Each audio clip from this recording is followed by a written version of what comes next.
It was supposed to be just another game night at my apartment. You know the kind.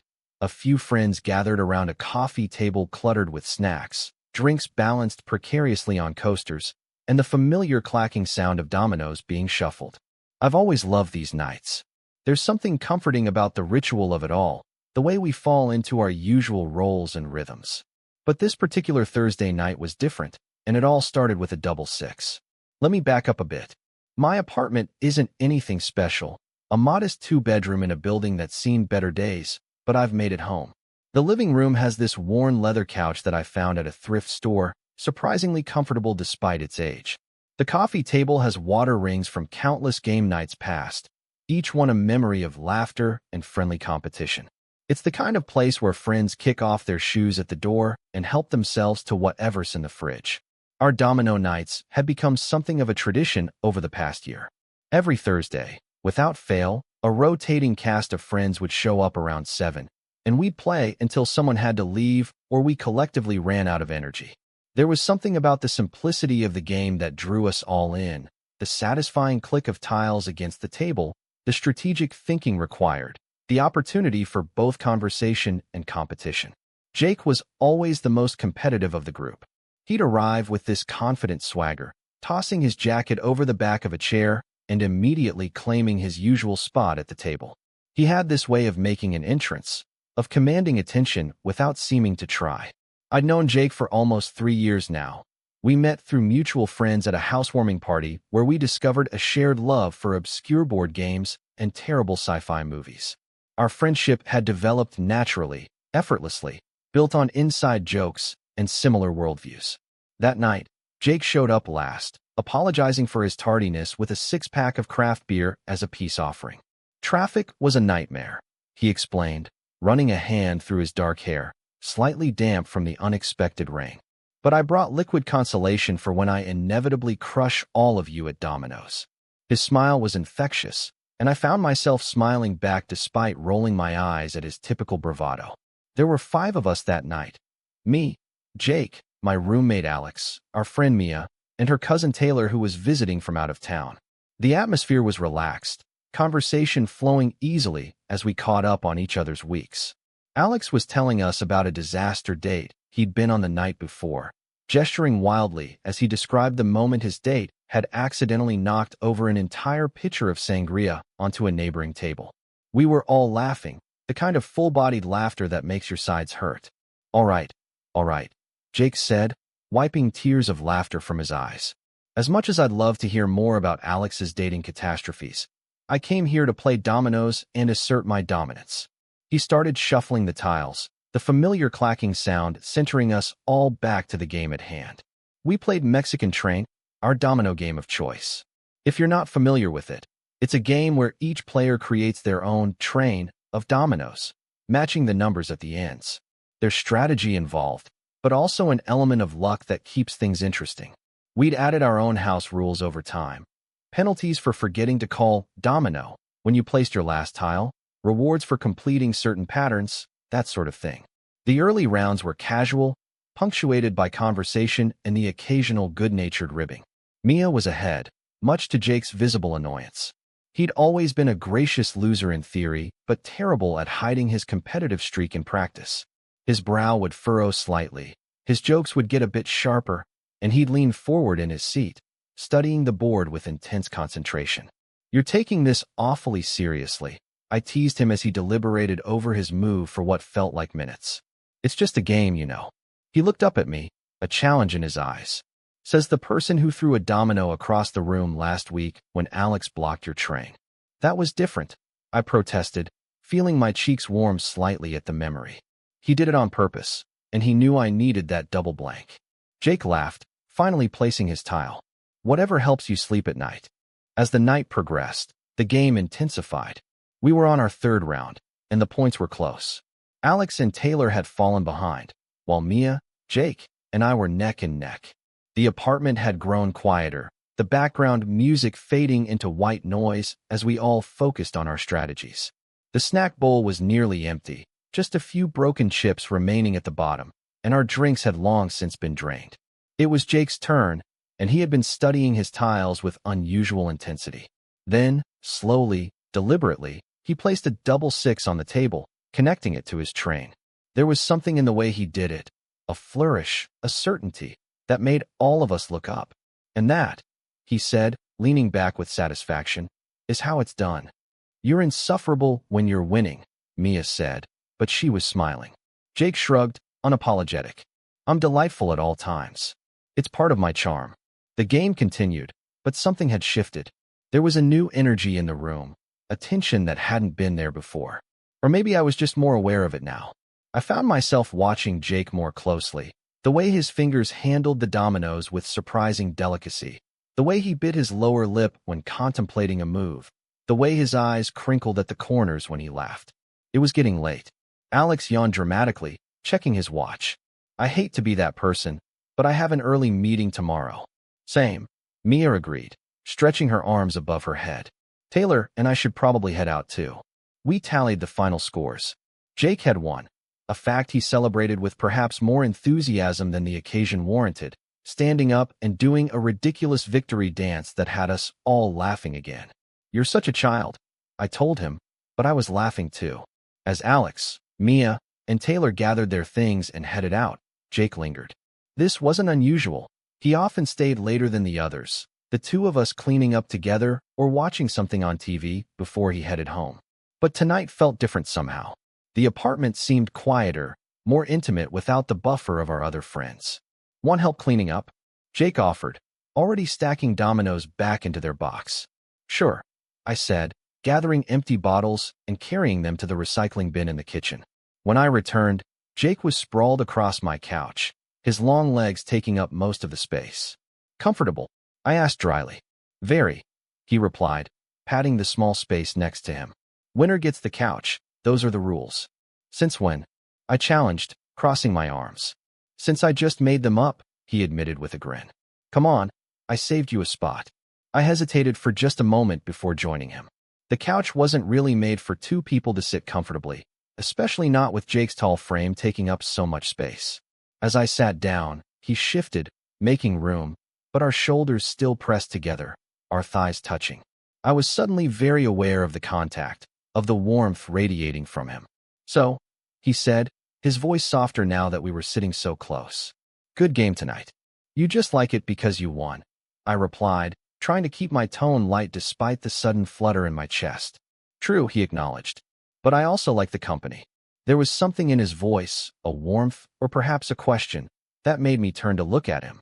Our faces were closer than I expected, and for a moment, we just looked at each other. I'd never really noticed the flecks of gold in his brown eyes before, or the slight asymmetry of his smile. The company's not bad, I conceded, trying to ignore the way my heart had started beating faster. Jake's smile widened, and then, in one fluid motion, he reached out and tugged at my arm, pulling me further onto the couch until I was half lying beside him, my back against his chest. It happened so quickly that I didn't have time to react, to question what was happening. One moment we were sitting side by side, and the next, we were essentially cuddling on my couch. Jake, I started, not even sure what I wanted to say. He responded, his breath warm against my ear. What are you doing? I managed to ask, not moving away but not relaxing into the embrace either. Getting comfortable, he said simply. Is this okay? That was the question, wasn't it? Was this okay? Jake and I had always been close, but our friendship had remained firmly platonic. Or at least, that's what I told myself. But if I was being honest, there had been moments, fleeting glances, lingering hugs, late-night conversations that felt charged with something more than friendship. I'd pushed those thoughts aside, convinced that I was reading too much into things, that risking our friendship wasn't worth exploring these confusing feelings. But now, with his arm draped casually over my waist, with the steady rhythm of his breathing against my back, I couldn't ignore the way my body responded to his proximity. It felt right in a way that was both comforting and terrifying. Yeah, I finally said, allowing myself to relax against him. It's okay. We stayed like that for a while, neither of us speaking, the silence comfortable rather than awkward. I could hear the distant sounds of the city through the partially open window, car horns, the occasional siren, the low murmur of lives being lived all around us. Inside the apartment, though, everything was still, suspended in this moment of unexpected intimacy. "Can I tell you something?" Jake eventually asked, his voice quiet but clear in the stillness of the room. "Of course," I replied, my own voice sounding strange to my ears. "I've been wanting to do this for a long time," he admitted. "Just sit with you like this, I mean." I shifted slightly so I could see his face. "Why didn't you?" He considered this for a moment. "Fear, I guess. Fear of messing up what we have. Our friendship means a lot to me." "It means a lot to me too," I said, and it was true. Jake had become one of the most important people in my life, someone I could count on, someone who understood me in ways others didn't. "But sometimes," he continued, his eyes meeting mine, "I wonder if we could be more than friends."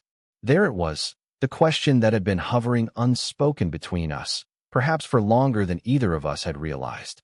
My mind raced with potential responses, with all the reasons why this was a bad idea, why we should maintain the status quo. But my heart had other ideas.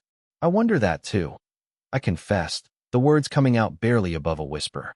Jake's expression changed, surprise giving way to something warmer, more certain.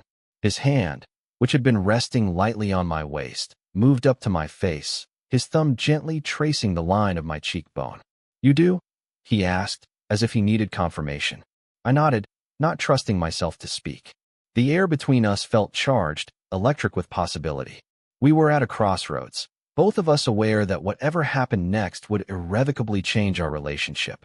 Jake leaned closer, his intention clear. He paused, giving me time to pull away if I wanted to. But I didn't want to. Instead, I closed the distance between us, pressing my lips to his. The kiss was gentle at first, tentative, both of us adjusting to this new dimension of our relationship. But then something shifted, and the kiss deepened, became more urgent. His hand moved to the back of my neck, pulling me closer, and I responded in kind, my fingers tangling in his hair. When we finally broke apart, we were both breathing heavily. Jake rested his forehead against mine, his eyes closed. "That was..." he started. "Yeah," I agreed, understanding what he meant even without the words.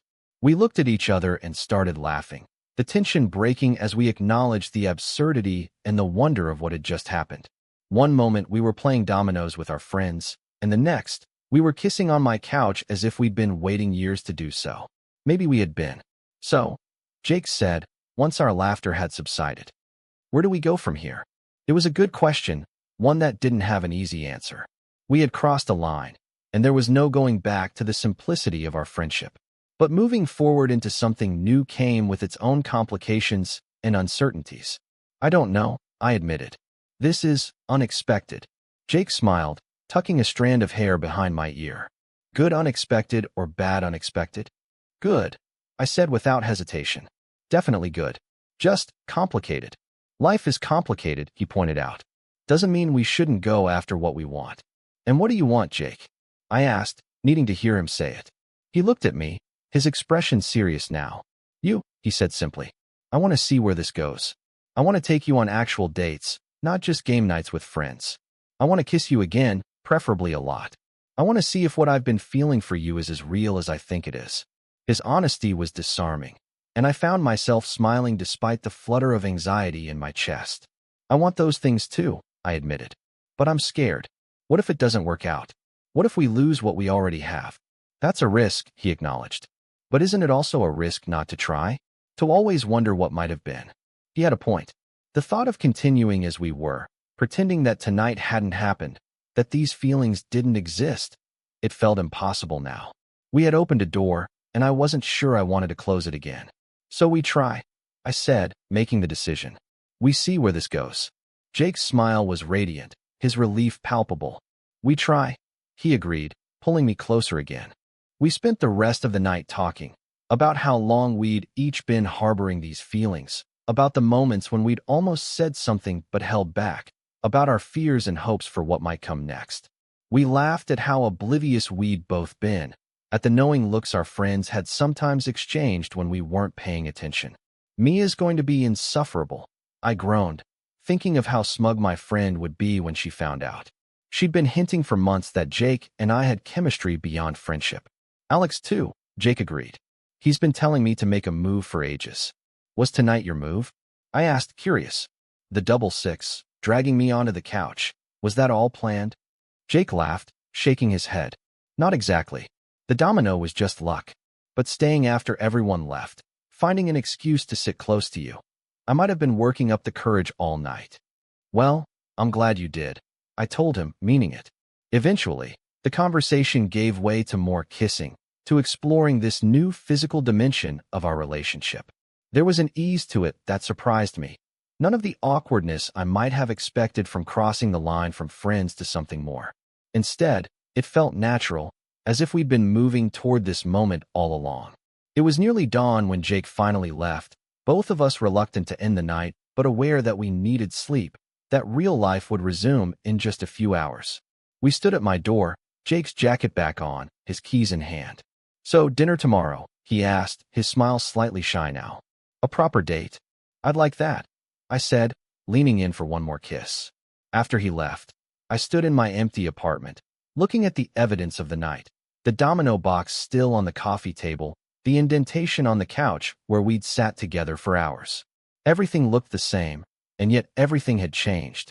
As I finally went to bed, too wired to sleep despite the late hour, I thought about how unpredictable life could be, how a routine game night could turn into something transformative, how a simple domino, a double six placed with confidence, could be the catalyst for something that had been building for longer than either of us had admitted. I didn't know what would happen next, whether Jake and I would work as a couple, or if we'd eventually find our way back to being just friends. But in that moment, I was grateful for the chance to find out, for the courage we'd both found to take a risk on something that felt important. Sometimes, the most significant moments in our lives arrive unexpectedly. They don't announce themselves with fanfare. They slip in quietly, disguised as ordinary evenings with friends, as games of dominoes that run long into the night. It's only later, looking back, that we recognize them for what they were: turning points, new beginnings, the moments when everything changed. That night, with a double six and a couch that was too small for two people, was one of those moments for me. And as I finally drifted off to sleep, I found myself looking forward to whatever might come next, to all the possibilities that had opened up with one unexpected kiss. The next morning, I woke to a text from Jake. "Still on for tonight? I can't stop thinking about you." And I smiled, typing back a response that felt both new and somehow inevitable. "Definitely still on. I can't stop thinking about you either." Game night would never be the same again, and I was perfectly okay with that. Total _char_count, 18,768.